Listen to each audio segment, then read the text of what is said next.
Hello అండి అందరికీ. ఇవి సగ్గుబియ్యం వడియాలండి. ఇప్పుడు పిల్లలు హాలిడేస్ కదండి, ఇంట్లోనే ఉంటారు.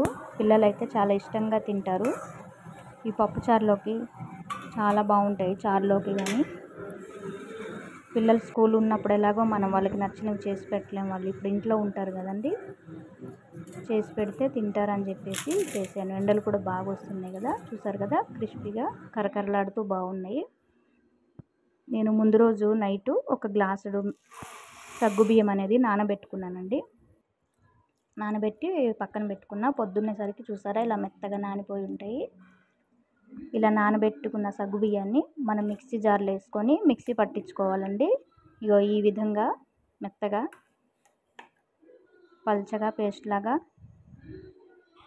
తర్వాత అవి వాటర్లో కలిపేసుకోవాలి. నీళ్ళలో కలుపుకొని మనం పొయ్యి మీద కూడా నీళ్ళు పెట్టుకోవాలి. నీళ్ళు మరగబెట్టుకొని ఈ మరుగుతున్న నీటిలో మనము కలిపి పెట్టుకున్న సగ్గుబియ్యం పేస్ట్ అనేది దాంట్లో వేసుకొని ఒక 15 నుంచి 20 నిమిషాలు ఉడకబెట్టుకోవాలి. బాగా గుర్తుపెట్టుకోవాలి, కలుపుతూనే ఉండాలండి. మధ్యలో ఎక్కడ ఆపొద్దు. కలపడం ఆపేస్తే అడుగు అంటుకుంటుంది, మాడిపోయే అవకాశం ఉంటుంది, ఉండలు కట్టేస్తుంది. కలపకుండా ఉన్నా సరే కలుపుతూనే ఉండాలి. అవి ఉడికేటప్పుడు కొంచెం నువ్వులు, వాము వేసుకోవాలి. ఇగో సాల్ట్ కూడా వేసుకోవాలండి, రుచికి సరిపడా సాల్ట్ వేసేసి మళ్ళీ కలుపుతూనే ఉండాలి. చూసారా ఇలా కలుపుతూనే ఉండాలండి, అసలు ఎక్కడ ఆపొద్దు. కొంచెం నిదానంగానే చేసుకోవాలి.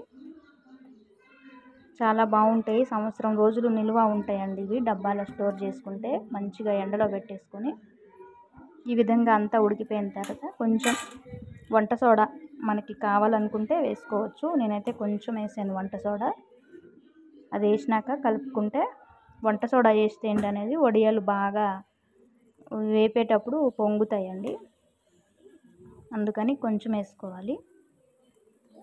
ఇగో రెడీ అయిపోయింది మనకి. ఈ విధంగా థిక్నెస్ ఉంటే చాలు. కొంచెం ఒక 10 నిమిషాలు పక్కన పెట్టి ఏదైనా కవర్లు ఉంటే ఆ కవర్ల కింద మనం వేసుకొని ఇలా చిన్న గరిటెతో ఒక్కొక్క గరిటెడు పోసుకోవాలి. నాకు ఎండలో కదండి ఈ వీడియో అసలు కనిపిస్తుందా లేదా అన్నట్టుగా నేను తీసాను.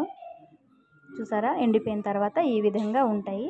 ఇవి డబ్బాలో స్టోర్ చేసుకొని సంవత్సరం వరకు పెట్టుకొని మనకి ఎప్పుడు కావాలంటే అప్పుడు వేయించుకొని తినొచ్చు. ఇంట్రెస్ట్ ఉండేవాళ్ళు తప్పకుండా ట్రై చేయండి. లైక్ చేయండి, కామెంట్ చేయండి.